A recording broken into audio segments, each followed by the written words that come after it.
আসসালামু আলাইকুম ভিউয়ার্স, আমি আশিকুর রহমান আরভিন। ট্রাস্টেড গ্রাফিক সেন্টারের আরেকটি এপিসোডে আপনাকে স্বাগতম। তো আজকে আমরা মূলত শিখব কিভাবে ঘাসের ইফেক্ট তৈরি করা যায় ইলাস্ট্রেটরে। তাহলে চলুন দেরি না করে শুরু করা যাক আজকে টিউটোরিয়াল। তো ফার্স্ট আপনাকে একটা ডকুমেন্ট ক্রিয়েট করতে হবে।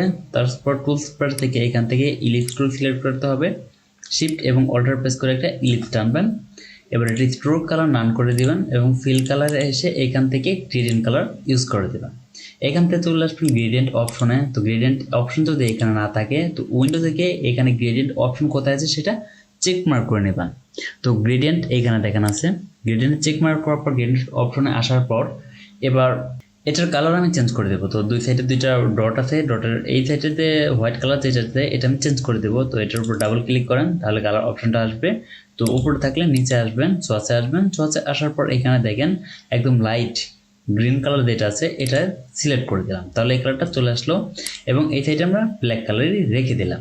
তো এইবার কি করতে হবে, কালারটা আমাকে রোটেট করতে হবে। তার জন্য এখান থেকে রোটেটের একটা অপশন আছে, এখানে ক্লিক করলে সবগুলো রোটেট অপশন বের হবে।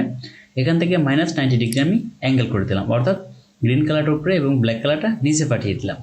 তারপর কি করবেন, এটাকে আমাদের কপি করতে হবে। তো এটা সিলেক্ট করেন, অল্টার এবং শিফট প্রেস করে সোজা বরাবর একটু দূরে আরেকটা কপি করে দাও।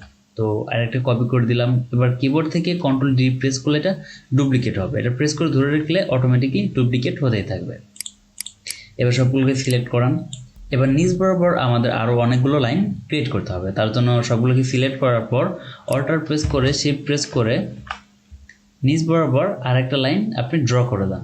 তো এইটুকু স্পেস রেখে আরেকটা ড্র করে দিলাম। এবার কিবোর্ড থেকে আবার কন্ট্রোল-D, তাহলে এই বরাবর আপনার লাইনগুলো ড্র হবে।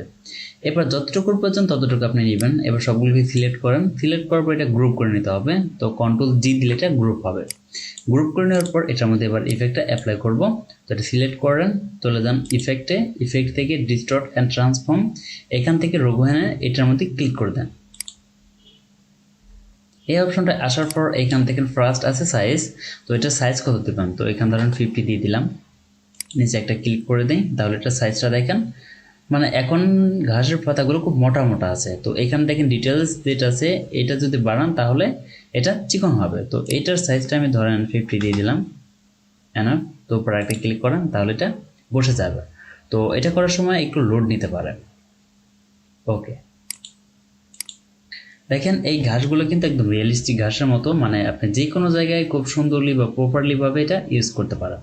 তো আশা করি ভিডিওটি আপনাদের কাছে ভালো লাগবে। ভালো লাগলে অবশ্যই হিট দ্য লাইক বাটন, আর যদি চ্যানেল নতুন দর্শক হয়ে থাকেন চ্যানেলটিকে সাবস্ক্রাইব করে পাশে থাকা বেল আইকনটি বাজিয়ে দিবেন পরবর্তী নোটিফিকেশনের জন্য। এ পর্যন্ত সবাই ভালো থাকবেন, সুস্থ থাকবেন। আল্লাহ হাফেজ।